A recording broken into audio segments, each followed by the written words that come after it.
loca. I'm only living my vida is loca. I'm only concerned living my vida is loca. I'm only concerned with the path in front of me as I'm getting older with mad living my vida is loca. I'm only concerned with the path in front of me as I'm getting older with mad shit to shoulder and a lack of fun. But I'm blessed beyond vision for the better to come as I spit on drums with the samples as a remedy. Trying to blow your head like the bullet to kill Kennedy. Slipping the short shots on your brains but you live through it and make you confident that you can even do it. See, that's the power of exhibit easy fundamental with the talent to blaze. Believe me. Beneath all the layers of stress is an anomaly, a gifted, a veteran, ready and set. Time to go off when I'm needed for hour. For now, I'm just a man in the streets trying to eat and be alive in this freak show to make my own seat and fight the pain of when I'm shaking defeat. Wall to wall, y'all all are full. I don't store, cause in this brawl is when it takes all. Wall to wall, y'all all are full. I don't store, cause in this brawl is when it takes. Wall to wall, y'all all are full. I don't store, cause in this brawl is when it takes all. Wall to wall, y'all all are full. I don't store, cause in this brawl is when it takes all. Break your neck, tryna be on limelight. But give you a game, I can't rhyme right. Wall, y'all all are full. I don't store, this brawl is when it takes all. With poems that hit low, slack, your mother show.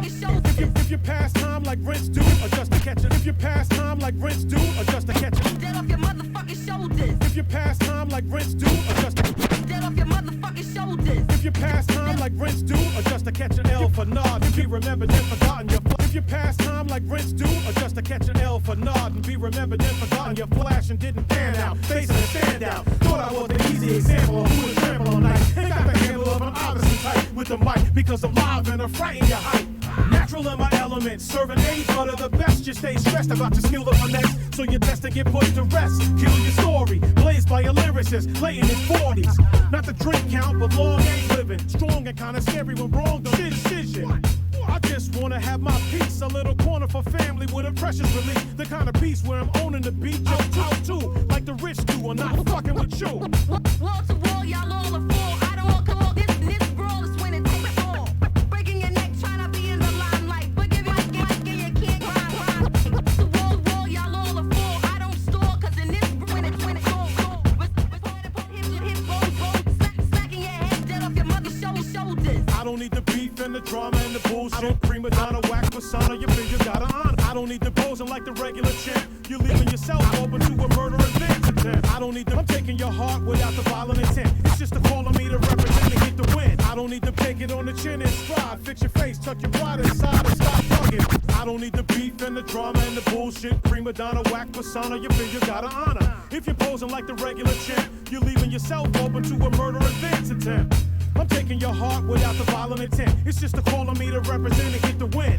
So take it on the chin and stride. Fix your face, tuck your pride inside and stop bugging. This ain't a rope game that you tug your fun. In the sun, I barbecue your Frankie fun, son. You should have played low, lowered your tone some. You don't this the process. So you don't have to reminisce. Mad with a wish, you got this to wanna see me crossed off your list. And back it back to the piece of a first meeting.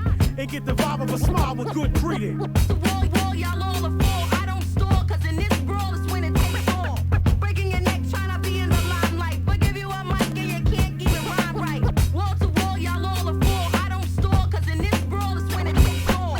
Reciting poems that hit like boulders. Smacking your head dead off your motherfucking shoulders. Get the fuck off the scene. Get the fuck off the scene. Get the fuck off the scene. Get the fuck off the scene.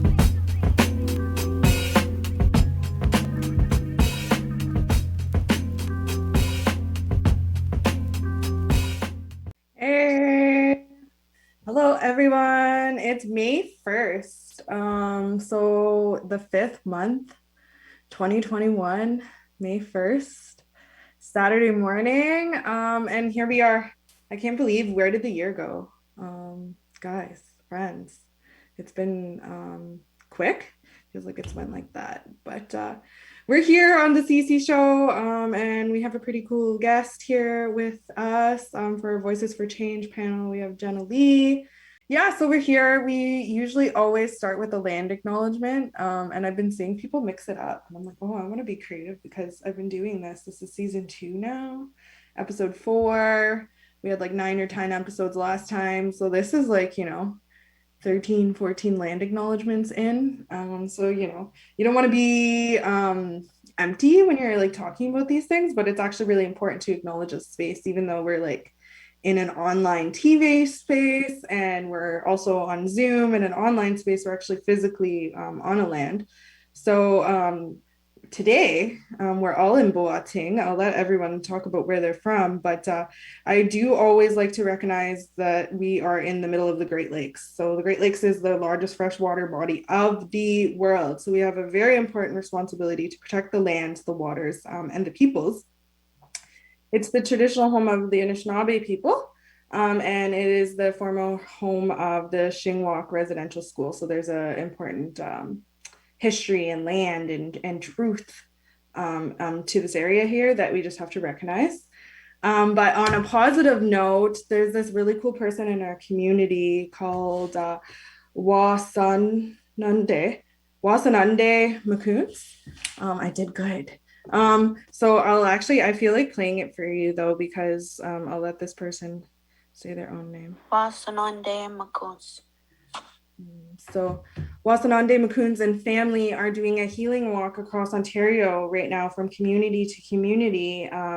And Wasanande Macoons is wearing a jingle dress with jingles that they actually made themselves and etched names of missing and murdered Indigenous women and two-spirited people, non-binary, on each jingle, on this heavy jingle dress. And they are walking from community to community with their entire family, their partner, all their children, to spread awareness, as well as, for me, what I got from it is to like let people know that we're not alone and that there's hope, like, calling it a healing walk in that, and of course wearing their jingle dress. So on our ticker on the bottom today, they actually have a GoFundMe.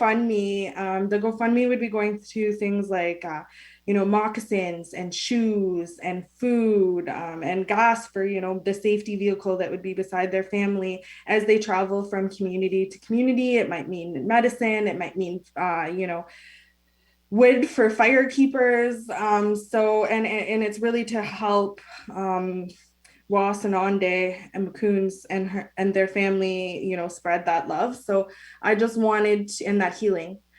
So I just wanted to include that as part of my land acknowledgement today, because that is a real person and their family that are doing something physically and spiritually to protect the land and the waters and the people. Oh, thank you, computer. It's letting me know that I have updated virus and threat protection. Thank you. I feel so protected during this land acknowledgement. So long story short, if you're able, please hit up that GoFundMe in the ticker and donate or share amongst your circles. It's really important to support this person in their journey. But without further ado, I do want to call into the conversation my good friend Jenilee. Jenilee and I go way back. We also spent some time living in care together, a very short period, and then just kind of always kept in touch to the tune of like 15, 20 years later. So here we are. And I will call in Jenilee. Jenilee, who are you? Where are you from? What do you do? What kind of things you like? Hey, CC. Hey, everybody. So my name's Jenilee Nephew, and I am a member of Batchewana First Nation. So I do reside here on Babatang. I've always had a strong connection to the lands, and I do currently work at RHW as a GIS technician. I do have a diploma in fish and wildlife, a bachelor's degree in geography, and a minor in geomatics, and a certificate for lands management. I am a mom to a 9-year-old boy, and he's my entire world. I am on the show today because I've been invited by CC due to my history of being a Crown ward and aging out of care. So I'm blessed to be here today. Miigwech.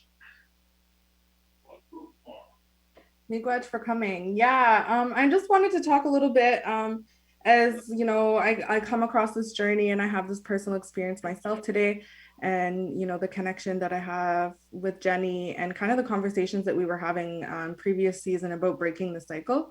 I just wanted to talk a little bit around like decolonizing work with youth, but what does that actually mean to us? Some of the maybe the perspectives we had as young people, and what we did to transition out of care and become great people that we are in society today. And a chance to plug in some things that youth can do, and youth allies can do to help that transition from being a youth in care to being an adult in society. Some ways to make that easier. So, whew, that's a lot. Let's unpack that. The first thing I want to say is, Jen, since you have so much experience in education, can you tell us what it means in layman's terms to be Crown Ward, and a little bit about your time in care, and of course share what you feel safe sharing and ethically, because it's TV. But if you say anything, that we're not live anymore, so.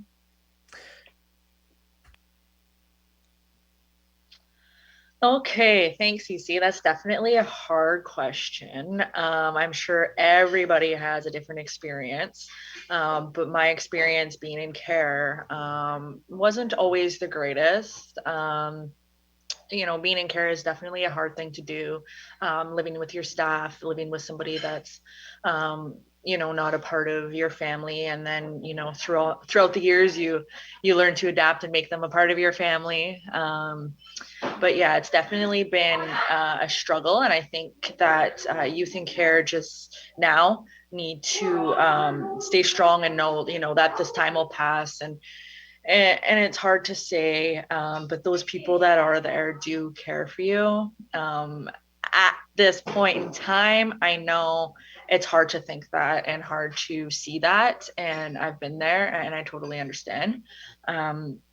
Aging out was definitely a struggle, because I feel that a lot isn't set up for you. It isn't, you're in care and you're kept in this bubble and you're kept to be a certain way, and then you're 18 and you're flourished on your own, and you don't have these you don't have this knowledge to do what you're supposed to do if you were, say, at home living a home life. I think that's my answer for that. I know I loaded you there with that. I thought it was like if I left it open, it would be a little easier. But yeah, they're heavy questions. I spent some time in care myself. I always start everything like, oh, I'm CC, and my dad raised me in a 1-bedroom apartment. But being a single parent, and having his own barriers, that became a struggle. So I spent 2 bouts in care. First in my very young infancy to kind of like toddlerhood. And I was raised by a really awesome family, the Holmeses. And yeah, they were great people, great to me and my dad, great support system. So I'm lucky that I was able to spend some time with them. But they were Mormon. So like, just to bring in that decolonizing lens, like they didn't really have like a culturally sensitive view of Indigenous people, right? So, like I remember hearing a story of when they scrubbed an Indigenous person because they just thought that they were dirty for a really long time. And like that was like something that my foster mom actually did at one point, right? So, I mean, they were really great and they didn't do anything like that to me, but that was like the time, like, being in care in the 90s. Those were like the kind of foster parents, a lot of like church-based, Christian-based, foster parents, lack of training, the foster care system, even in the 80s, like, because I'm 2nd generation foster care. So my mother was also in foster care. So like there wasn't even like a screening for foster parents in the 80s. It was reformed in the late 80s. So it's definitely a layered system that was kind of built up right from, in my opinion, from residential schools. Like, predominantly, I did a lot of research in university at community economics, social development, and the large amount of youth in care are Indigenous or peoples of color. So when you look at the history of colonization and of residential schools and that truth in Canada, and the fact that they actually were like child stealing to Christianize or colonize this nation or these nations, and then you flip that, and it's kind of evolved into the child welfare system. And then that's no stab at, like, I do appreciate the child welfare system and protecting children and the leaps and bounds and the reform that it's been through. So I don't want to throw any stones at anyone working there. I have some really awesome colleagues that are working to protect children every day. So I'm grateful for them. But it's you have to acknowledge the truth that that's what it evolved from. So it's for me why I wanted to bring Jenny on today, and we did have another guest, but that's okay. We'll have them on another time. But why I wanted to have Jenny on today is to talk about what we could do now with our lenses and with our education and what we know to like kind of decolonize this or recognize this, right? And so how do we do that? Well, we're here today. We're going to educate our peers about it, right? And then the more people become educated about it, the more they're willing to kind of like accept that or change the way their thought process when they're working with young people, children, each other. Jenny, you keep unmuting your mouth or your mouth. You keep unmuting your mouth. No, I keep wanting to like get something out and then it just doesn't come. So I was like, okay, I'll mute. No, and I do have some background noise. Girl, because I will just keep going. And I do have some background noise a little bit, so I wanted to make sure that was muted out. But yes, I totally agree. I'm a second generation as well through in care. And even though we're only, 28, 29, 30 years old, that's the sad truth that that's the way that generation was brought up in care. I lived with a lot of awesome people, but our culture wasn't there. It wasn't provided to us. It wasn't shown to us, and when in today's day and age, that's awesome. That is more provided to the children and the youth. And that's why we're here today, is just to, give that support and maybe help with staff or help with the system, and just to get that information out there, just like what you do with your work. It's amazing because we didn't have that back when we were in care, and you lose your connections, and then you lose all your knowledge, which you did know when you're growing up and what you should know. I'm now back on reserve and back where I'm living, and that's my home. And I was taken away from that, and I never learned about that, and I've had to always do that on my own. So I think and like I said, it's because we're second generation, my mom was in care, so on and so forth. So and it's hard because when you're in care, you get drifted away from your family too. And it's hard to make that connection again once you're out on your own and you flourish into what you want to do. It's hard to make that connection again. And I feel like with our culture and with our knowledge and our connections to the land, it's easier to create that connection when you're getting older, when you age out of care, if that makes sense.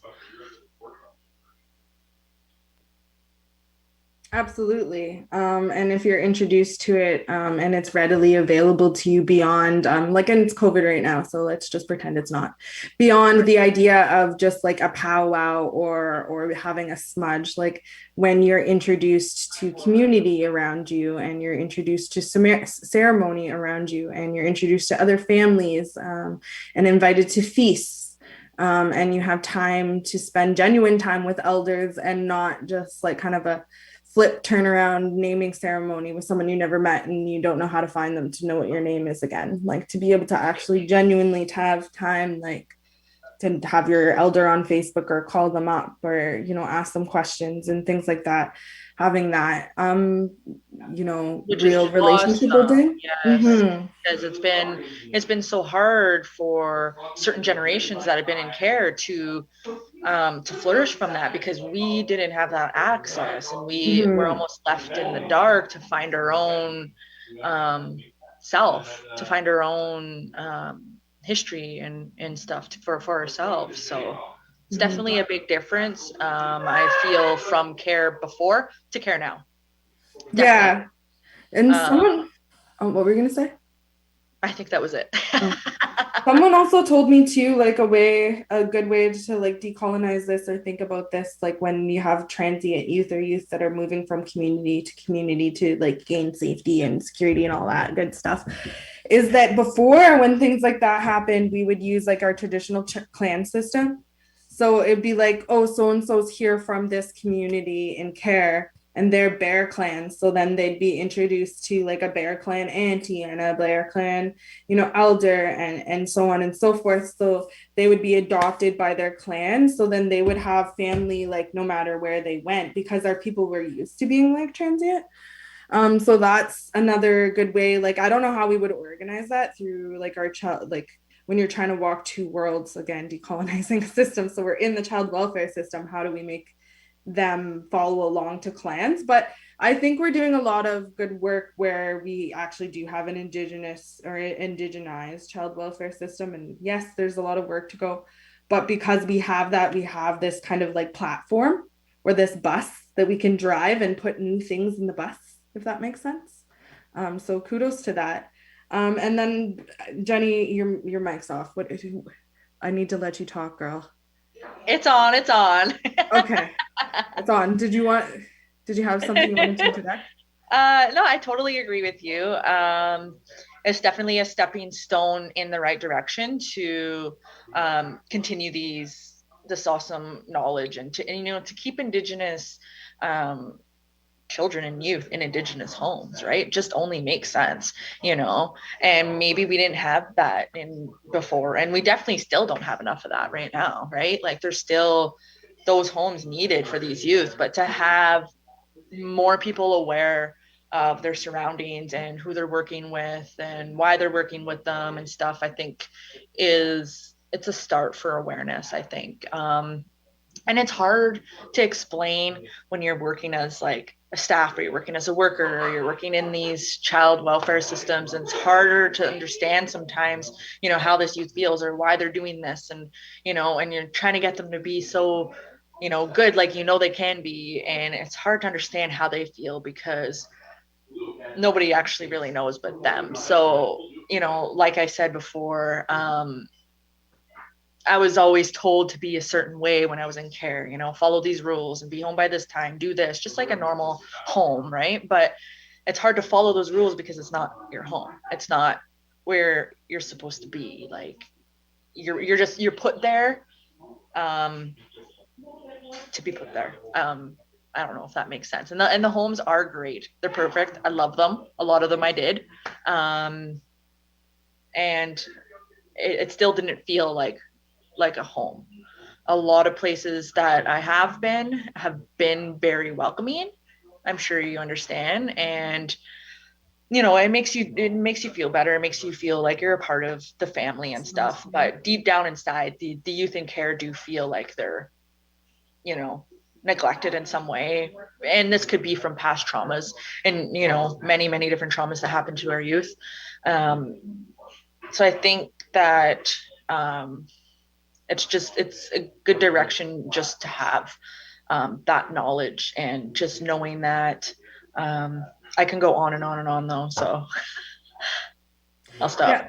Yeah. I just wanted to add on what you were saying too, is just, it's because like they're displaced, but it's like this string of generational displacement, right? So we kind of got into it earlier, right from the land acknowledgement on that, right from the history of colonization and abuse of the people in the lands to, residential schools, to the child welfare system, to how many generations down are these youth. You and I are saying, okay, well, we're second and, maybe third generation of a youth in care, right? Or like maybe, 2 or 3 generations up, you have someone in your family that went to residential school. So if we're here and, the youth that are in care now, the next generation under us, so they're, 5th generation in, and it takes, our teachings tell us it takes 7 generations to even begin healing. So, to have that perspective that, it's not necessarily the direct or indirect resilience of their ancestors before them. Like, the kids, it's not that, the kids had shitty parents and then they ended up in care, for lack of better words. It's because it's this long history of oppression on a race of people, right? Yeah, it's just So a when we have symbol. to like recognize that when we're working with each other, not like even as an Indigenous person, who works with young people, but also, settler folks. So I just wanted to talk about what Crown Ward is. So Crown Ward means that you're actually like um, a child of the province of the crown. So then you're protected until you're 21. You have, a certain plethora of rights, and then you have, services that are provided to you accordingly. And then there's also like temporary care agreements, where you're not considered a child of the crown. You're still considered you're a child of your parents or of your kin, but that the crown is currently temporarily taking care of you, and that can last from 6 months until, or you can keep extending until you're 18. But it ends at 18, so you don't receive care beyond 18 or any services. So there's a time, at some point within youthhood, where they determine whether or not you're crown ward, or sometimes it just keeps getting extended as this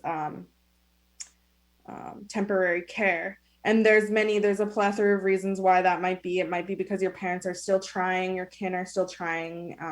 They don't want you to be of the state, or, there's, a hope of reunification, or all kinds of things. But I just wanted everybody to know the difference between a crown ward and a temporary care. Jenny was a crown ward, if I'm correct. And Yeah. yeah, I seen your nod, but yes, we'll commentary for the crowd. And when I spent my time in care, I was a temporary care. There was reunification, as I mentioned, as a young toddler. I lived with my father, and then in my youth, I spent some time living in care where I ran into Jenny, and so I lived at 2 different group homes as a young person in a couple of stint there. And I was temporary care, so I was allowed to exit the system earlier, and I ended up, I tried to unify with my dad, and it didn't work out, and I moved out on my own when I was 15, and lived on my own. Jenny, I want to ask, did you stay in care until you were 18, and then how did that go when you were aging out? If you don't mind me asking. You don't have to overshare either, just whatever you feel good.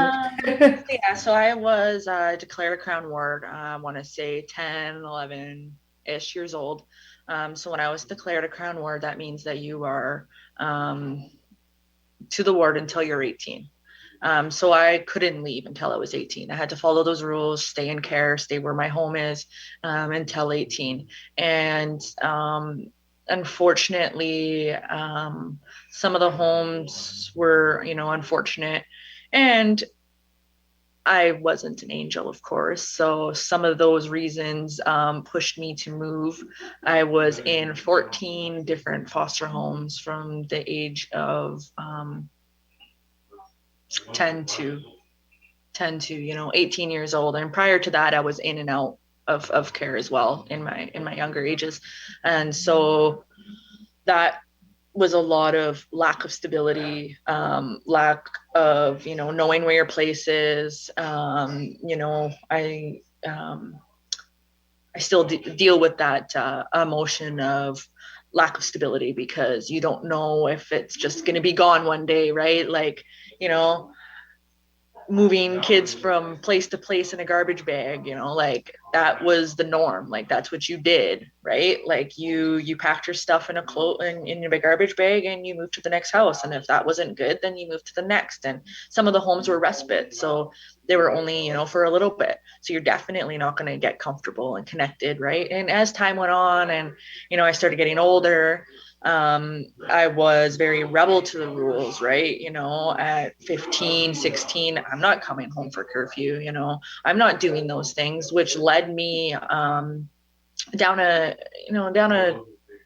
road where now I would go into group homes. So now I'm not even in a home, you know, now I'm not even in, you know, a home with loving people, you know, just us, you know, a couple of their kids, like in their family, and they're accepting you. I'm now in group homes that have multiple different people. I was in multiple different group homes, and it's just a different environment because you have those staff and because you have that. So it's not just like a one-on-one connection, it's a one-on 10 different people connection, you know?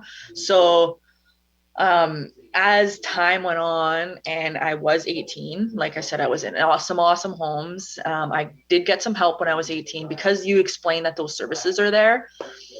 Super grateful for, because I don't think that I would have succeeded without those services, you know? So for example, they paid your healthcare, you know, until you're 25 or whatever the case is. So, you know, I got my wisdom teeth removed for, you know, without that extra cost. I got my driver's license and I got my driver's license school, you know, super grateful for that. But then again, it's like you had to live a life like that just to get those things. I don't know. So you know, it's still confusing now when you look back, but aging out from the age of 18 and then just going on my own, I didn't have the help to look for a place, you know, that might be different now. A lot of people are more supportive because they know, like, that knowledge is becoming stronger and stronger. So I didn't really have that help. Like I said, I was still rebel. I was doing things on my own. I was starting to get an apartment and starting to look for things before I was 18. So that birthday, you know, I'm 18, I'm gone. You know what I mean? And that's how it ended up working. And I had to learn everything on my own. I had to go and learn my history. I had to go and learn my culture. I had to go and learn how to live and how to shop and how to do those things. So, you know, and then I did it, and it was hard. But then I was pregnant at 18 because I wasn't raised and I wasn't taught at the same time. You know, I was taught the basics of living in care, you know, the basic lifestyles, but you're not taught like more personal stuff. So 18, pregnant, yay. So now, you know, I'm living a life and trying to succeed and fly and do what I'm supposed to do because I'm free, I'm out of care. And now I was a child, now raising a child. So I think that part was hard. And like you said before, like the number of children in care that are Indigenous is higher than the regular number by far. And I think that's something that we need to stop, and something that we need to you know, I don't know if we can forgive it, but we need to move forward because we need to learn how to stop that cycle and how to take what you know, I could have went down the bad road that I was on and continued to be on. Luckily, I got pregnant and my boy saved my life. Don't do that. I don't suggest it. Not a very good idea, but you know, that helped me change my point of view and my outlook on what I needed to do. But if that didn't happen and I continued to go down that road that I was originally on, I don't even know if I would be alive today, to be honest. Like that's how sad of a place I was in from moving out of care, you know. And you keep that bottled inside. You don't show that. Youth don't show that. They keep that bottled inside. And I'm wondering what the percentage of youth out of care succeed is. You know, is it a high number or is it not? You know, why don't they show those things? You know, like you're in temporary care and now look where you are. Like amazing. You know, why isn't that, you know, shown to other youth even? Or why isn't that like more rewarded to youth in care so they can, you know, look up to you or have an idol or whatever the case is? Because I just think that the statistics probably isn't very high to have people be successful out of care. But I am curious to know that. I don't know that, so I could be wrong. I don't know either. But that does bring me into like an interesting point that I wanted to make, at least in our city of Algoma. I don't know how it is in other municipalities if you're tuning in, but in Algoma, you can apply for housing as young as 16. So if you're a youth in care at 16 and you want to apply for housing, because the housing waiting list is about a year and a half, 2 years. Unfortunately, we live in Northern Ontario, housing's a problem. Long story short, apply when you're 16, and by the time you're aging out of care, you should be eligible for housing. And you can apply as young as 16. You can turn it down 2 times. So say when you're 17 and you still want to live at your group home or your foster home for the last year, you still can. You can turn it down and revisit again when they call you. You can turn it down up to 3 times. So it puts you in your queue to, instead of turning 18 and not being able to find sustainable living and not having a wraparound circle of care and living on social services, which I also did when I lived on my own at 15 and all of 17 and 16. Yeah, I rated 18. I was on my own and I was on welfare because what else was I supposed to do? I didn't have that push or whatever. And I think now that it's changing a lot, and I'm sure the DJ agrees, right? When you go to those places, I'm sure they have systems set up now that are more concrete to, everybody's individual, but a concrete it's something to follow to say, okay, like this is what we're going to do because you're 17. This is what we're going to do when you're 18. This is what we're going to do when you're 8, So I'm sure that has changed a lot too. But I'm only going from experience. So, and I think that's one of the issues, right? Is not having that stable home and having those abandonment issues and stuff like that as you're growing up and as you're aging out. It's going to affect how your lifestyle is.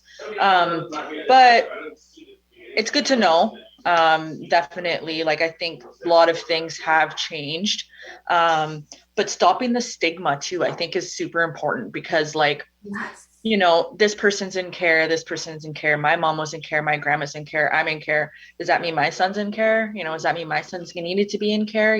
So it's really hard to stop. You need to stop that stigma of what people think, and especially due to our culture. Stop visiting Native moms in the hospital. Let them go home first. Holy.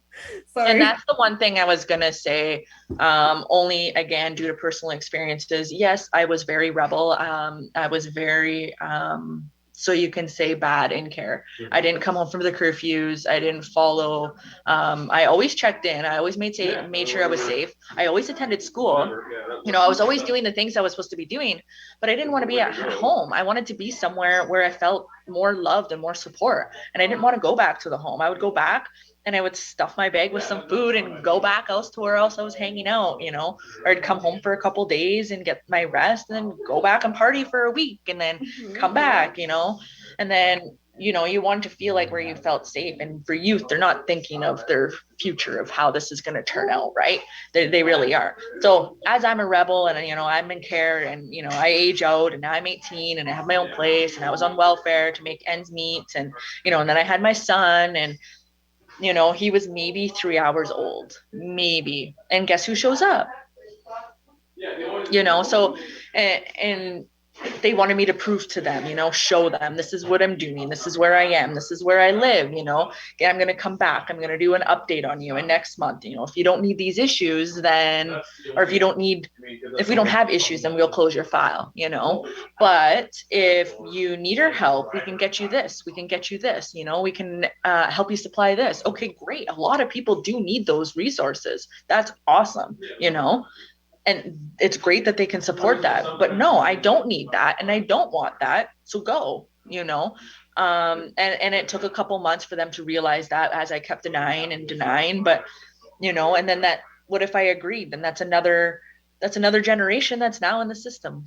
And that would be my boy. And how shitty is that? Like, I don't know. It's really hard because I was, had a bad mom or, was in care for reasons means that I'm going to be as well. Right. didn't make sense. So I just wanted to say that just quickly, just because I know I'm sure it's happened to many others. And there he is. Say hi. Hi. I'm Hunter. He's almost Hi. 10 years old. Oh my goodness. So yes. Oh my goodness. Yes, and it does feel, and it feels great. It feels amazing to get past that cycle, to get past that stigma, to get past that. But it's freaking hard to do. Like, it's so hard to do. And why is it hard to do? Why, it shouldn't be, because for everybody else who grows up in a household of support and parents and whatever, it's not hard for them. So why is it hard for the youth in care to age out? It's true. And you don't have anybody co-signing on your apartment for you or your hydro or helping you furnish your place. They do, I guess, have some of that while aging out of care, but you don't have someone to co-sign for any of that, right? Maybe with furniture and food, but I did want to let, if there's anybody youth in care watching, or if you're someone who works with youth in care, don't forget about your RPAC, your Residential Placement Advisory Committee. The numbers on the screen at the bottom. So if you don't like where you're placed, or a youth wants to talk about where they're placed or their placement or be moved, they're welcome to call RPAC. And then the second number is the ombudsman. Sometimes you feel like you're not being heard by anybody. The ombudsman specifically is set up to take child welfare or child services complaints. So you can call them also 1-800 toll free. A youth can call them directly, or a youth worker can assist. So if you feel like you're not being heard, there's definitely some resources out there for you. Please stay resilient. Staying in school or programs or volunteering will help you have a point of contact so that you can ask people for help when you need it.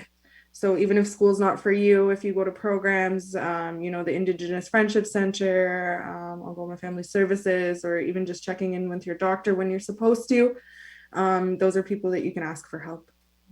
As much as you feel like you want to get into your turtle shell, definitely keep connections and definitely try to keep going to school and definitely try to thrive for yourself, nobody else, for yourself. And that's the main thing. And I just wanted to give a shout out to, to all the workers. I can't imagine how hard it is, like how hard I was to work with. I go back now and I think, wow, I should have listened, and I should have done this, and I shouldn't have been so mean to those people that absolutely know nothing about me and didn't know how I was feeling, but yet I was taking that out on them, right? Because that's how I was, and that's who it was there for me at that time. Half these people I don't even know where they are now, and I think about it and go, oh my God, I was crazy. But, yeah. But yeah, definitely just wanted to let everybody know that works in that child welfare, keep going, stay strong for your youth. And I'm hoping that the percentage of successful youth aging out of care will grow. Yes. Thank you for those closing words, Jenny. I didn't even have to be like, and do you have closing words? Because you had them. I would love to have you on the show again in the future sometime. This was really great energy, great vibes. And yeah, really important, just information, insight that I don't think our neighbors necessarily have. And we just need to know. Hopefully. Yeah. And again, like, this is my own, personal opinion and my own experience. And, I'm sure there's thousands of others. But yes, it was definitely rewarding, to come on here and, share a little bit. Like, this is just the tip of the iceberg of experiences while in care. Right. So there's definitely more to it. There's definitely more that we can talk about. I'm sure we can go on for hours about, colonization, stopping the stigmas, breaking the cycles, and so on and so forth. But it was definitely rewarding to be on here today, just to share some of that knowledge. And I hope that everybody watching actually took something from this. I know it's hard because it is a personal experience, but I'm hoping that it was knowledgeable in some way. Yes. All right, take it away, Seith. before me and Jenilee make it a 2-hour episode.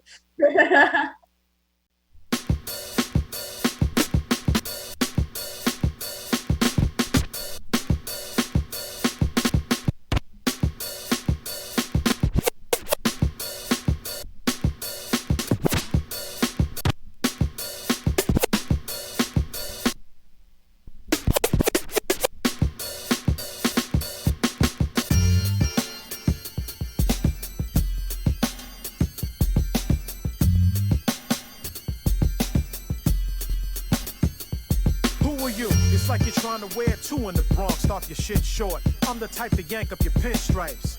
Fake writers on the hunt for the wins are the type who like to think that they're tight and get it in. Let the card pull them begin, immediate exposure. No time to combat, react, just closure. Shake and shut them down like they miss mob payments. Tell them to chill like a drink down in the Caymans. Clear and strong statements, no need a long win. They don't want it really, wrath at the wrong end. Do the right thing and bring the real to the lacing. And not the formula that you see and stay chasing. Dead muscle like Anthony Mason. Can't have a victory lap style or pace. You either got it or you really don't, period. If you middle, then you won't be taken serious.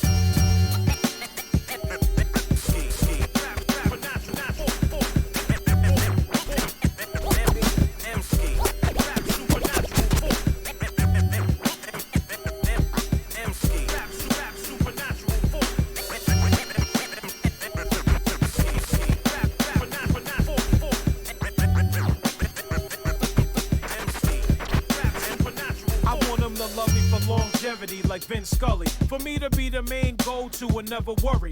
Good hands in all states like certified insurance, no mysteries, all the need of being convinced. Hear the whispers that I'm bugging, that I'm praising myself, but I know that I'm a champion like raising a bell. For longevity like Vince Scully, for me to be the main go-to and never worry. Good hands in all states like certified insurance, no mysteries, all the need of being convinced. Hear the whispers that I'm bugging, that I'm praising myself, but I know that I'm a champion like raising a bell. I good goods like the kids in corners. Got them coming back for these tracks and real rap. Cave the ones caught in the trap. They resolve to be whacked with undeniable crap. I deliver the reliable, cool and relaxed, gifted, limited, rhyme verse. Mind is warping like music played backwards. Direct to a dark place like to the east blackwards. You're going cause I'm great with the gap gift. Could never be a secondary voice, ad-lib. MC.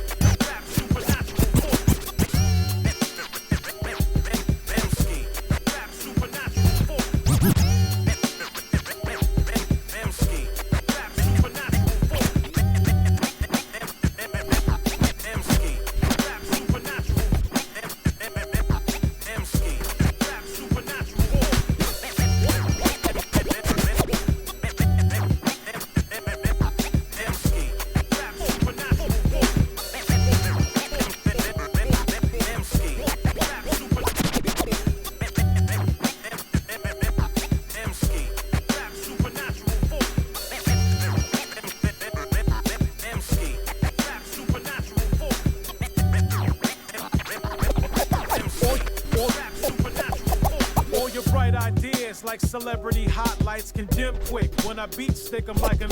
All your bright ideas like celebrity hot lights can dim quick when I beat stick 'em like an assault. I pepper the salty and the sour with no taste, so their expression is less and in a shock state. I'm brand building with the boom banging option, filling in voids with destroying concoctions. Show and proving my worth isn't a tryout, it's a flow you wanna get to know that won't dry out. M-ski, I've been around and never swear, congruent to the angles of fluff that can appear. The current state of affairs nearly everywhere, but irrelevant to the players that don't care. I push on to perform like it's normal to be an alien form of an MC that's repping properly. To the death, I'm in the link with the culture. It's critical, cause the magnetic is ultra.